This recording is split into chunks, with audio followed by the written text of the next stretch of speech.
Let's learn about depth comparison of submarines. Submarine X is at negative 100 meters below sea level, and submarine Y is at negative 300 meters. Which submarine is closer to the surface? Write and explain the inequality. Let's get a visual. We have our sea level right here, and that has a depth of 0 meters. Sea level is going to be 0 meters.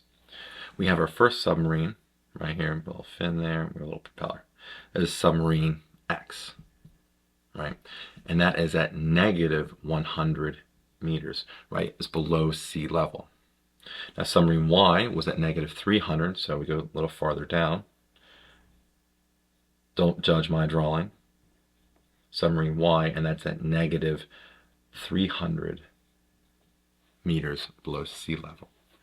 So Submarine X is closer to the surface, even though they're both negative 100 meters, is closer to the surface, sea level, than Submarine Y. So we can say here that negative 100 meters is greater than negative 300 meters. Submarine X is shallower. It's closer to the sea level than Submarine Y, which is much deeper, and so negative 100 meters here is greater than negative 300 meters. I hope you learned something here about depth comparison of submarines. And as always, thanks for watching.